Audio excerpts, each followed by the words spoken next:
Good afternoon, class. My name is Kierley Watt, and today I will be presenting on hypertension. Now, for those of you who do not know what hypertension is, it is also known as abnormally high blood pressure. And you're more prone or more at risk to developing hypertension the more blood your heart pumps and the narrower your arteries are. So, hypertension is one of the leading causes to heart disease and other deadly cardiovascular diseases such as stroke and heart failure. And something that I found interesting is that it is more common than cigarette smoking and diabetes, even though hypertension is a direct link to cigarette smoking and diabetes. Not only that, but smoking is almost, in a sense, advocated in the media, music, and movies. So we have to be cognizant of the things that influence us. Symptoms. Symptoms almost never occur in the early stages of hypertension. An individual may have shortness of breath, nosebleeds, headaches. However, deadly symptoms won't occur until hypertension has reached life-threatening stages. And now there are two types of hypertension. You have primary, which is also known as essential, and you have secondary. Now, primary, some researchers have linked this phenomenon to childhood obesity in adults, such as Up to Date, an internet article entitled Cardiovascular Risks of Hypertension. And secondary has been linked to various conditions, including kidney problems, thyroid problems, birth control, prescription drugs, illegal drugs such as cocaine, and chronic alcohol abuse. Now, let's look at some of the causes and the risk factors. Something that I found interesting about this that struck me was that studies, including the Center for Disease Control and Prevention, have indicated that African Americans are the most common race to develop hypertension. And as an African American male, it struck me because I understand why.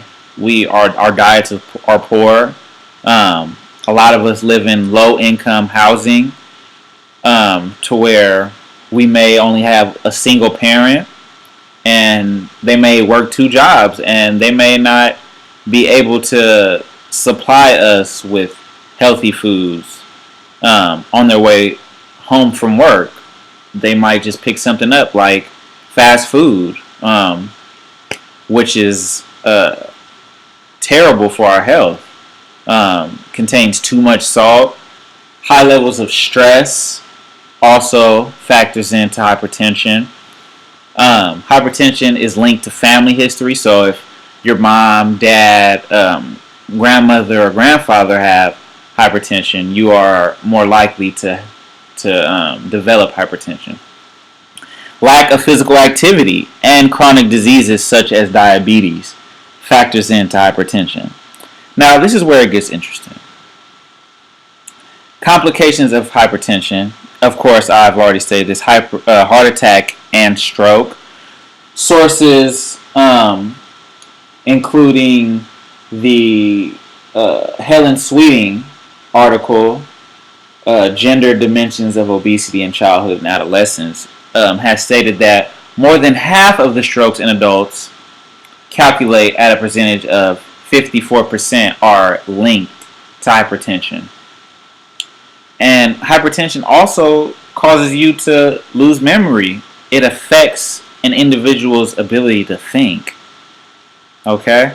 It causes aneurysms, causing one's blood vessels to weaken and bulge. Now, this is where it gets really interesting. Childhood obesity and hypertension. According to Sweeting's article, she states that hypertension or childhood obesity is a direct result of adult hypertension. According to the CDC, 70% of obese children in America suffered from at least one risk factor for cardiovascular disease.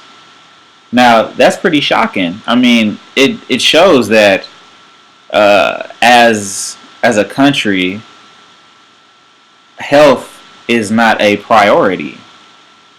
Okay?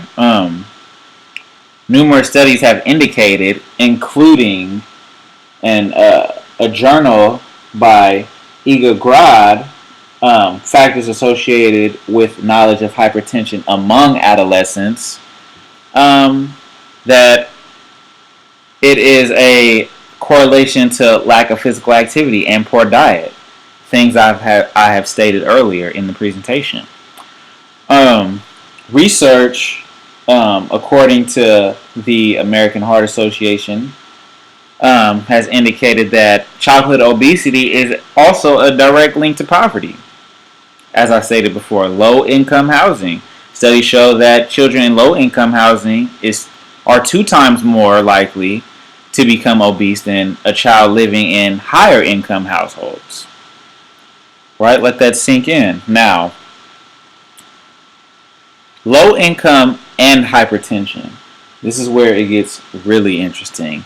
Now, studies, including Rebecca Bernstein's article, Diabetes and Hypertension Prevalence in Homeless Adults in the United States, have indicated that hypertension in the homeless community is at 41%. Worldwide, according to the CDC, 1.6 million deaths occur. 80% of these deaths are individuals living in poor and middle-class communities. Excessive alcohol consumption leads to hypertension and poor diets. You know, poverty prevents Americans from buying healthy food. Poverty also prevents people from caring about their lives in a sense because they become depressed. And when you're depressed, you don't really care about anything that has to do with health. You know, you just want to get away from the pain that poverty has given to you or has, bestowed upon you. Studies show that low-income families are more likely to smoke. As I said earlier, hypertension is more common than cigarette smoking. However, it is a direct link to cigarette smoking. Okay? Treatments. So, there are prescription drugs that are issued to patients such as beta blockers, reduces the workload on one's heart and opens up the blood vessels. You have thiazide diuretics, known as water pills, helps eliminate sodium and water and reduces the blood volume. Alpha blockers reduces nerve impulses to blood vessels, reduces the amount of blood pumped through vessels. Central acting agents prevents the brain from signaling one's nervous system to increase your heart rate and narrows one's blood vessels. Lifestyle preventative measures. I know this is easy to say, but quit smoking and limit your alcohol consumption. It's easier said than done, but it can definitely be done. Exercise regularly, 30 minutes a day. That's all it takes. Maintaining a healthy weight or losing weight if you are obese. If you are obese or you know someone that is dealing with childhood obesity, try to get out there and help them. Let them know that these are the risks that you are taking by being unhealthy. Learn how to manage your stress. If something is stressing you out, you have to understand that you cannot be in control of everything. Okay? You have to let life come to you as it is. Decrease salt in your diet and try eating healthier foods. Practice relaxation through slow breathing methods. I know for me, I like to meditate. So that keeps my stress level down. And I believe that it's helpful. My source is cited, and that is the end of my presentation.